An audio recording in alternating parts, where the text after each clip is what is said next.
On se fait des petites dédicaces à tous les combattants de la vision. Aïe. Il y a les combattantes aussi maintenant qu'on en a. Voilà.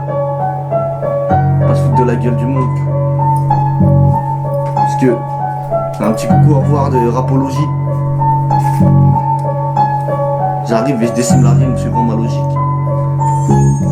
Aïe.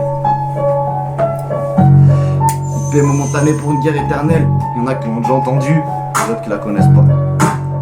Donc, si le temps passe, les hommes trépassent, trop peu y pensent. Donc majoritaire et la guerre aux quatre coins du planisphère. On m'a dit depuis le temps que ça dure, il va falloir s'y faire. Mais comment contenir toute cette colère face à l'histoire et aux impôts? J'ai vu trop de terre pillée, trop de mères pleurer, trop de vies sacrifiées. Nous des matières premières mais semblables transforment les cultures en désert, les villes en cimetière. Donc si le filon est proche de la maison, l'enfant deviendra orphelin, l'orphelin fêlé. Et ce dernier en fera d'autres car plus occupé à se venger qu'à manger. Le cycle de la haine est enclenché, ça va de village en village et pillage après pillage. C'est bien la guerre qui déménage, ça fera de belles images pour la machine à atrophier les ménages. Mais qu'est-ce que le médiarmement, si ce n'est la division des peuples et son abrutissement? Pour un meilleur asservissement, l'État nous ment pour nous mettre sa queue de baleine dans nos petits culs plancton. Ils usent du pouvoir comme des démons, nous cachent la vérité pour nous faire oublier ce qu'est vraiment la vision du combat présent. Je te parle à l'heure où les médias confondent mousseline et musulmans, à l'heure où devant les yeux du monde ils déciment les derniers Palestiniens, parqués et voués à l'extinction comme les Amérindiens. À l'heure où la Chine rachète petit à petit l'Afrique,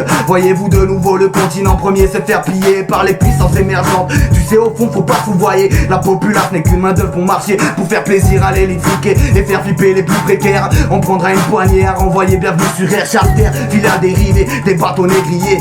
Ils offrent des billets de retour après 400 ans d'esclavage, de pillage et de travaux forcés. Quand la moitié de mes ancêtres a vécu enchaîné, l'autre moitié tenait le fouet. Alors normal que je sois sujette à la contradiction, mais fier de ce que je suis car le métissage et l'impact spectaculaire de notre évolution cellulaire. Permettez-moi de vous dire que si j'en veux tant à l'État, c'est pour notre mise à l'écart. Car issu des quartiers populaires, j'ai côtoyé et constaté la misère dans un pays qui n'a pourtant pas de désert. Parce que la politique nous dessert, je suis l'enfant du prolétaire. Beaucoup trop de mes proches sont sujets à la colère. Alors d'instinct, je suis un révolutionnaire, ennemi des ordres séculaires, des gouvernements, ennemi des dirigeants corrompus, des forces armées, besognant sous couvert de grandes coalitions. Pour moi et les miens, pas question de reddition jusqu'à l'abolition de toutes les frontières. Je me place en simple citoyen terrien avant de me prendre pour le conquérant de l'univers. Rien n'est plus stupide qu'une ligne imaginaire délimitant les limites des habitants, par conséquent créant des différences. Méfiance et malveillance, par manque de connaissances, c'est l'ignorance qui attise la haine et attire les fossoyeurs de toutes les couleurs.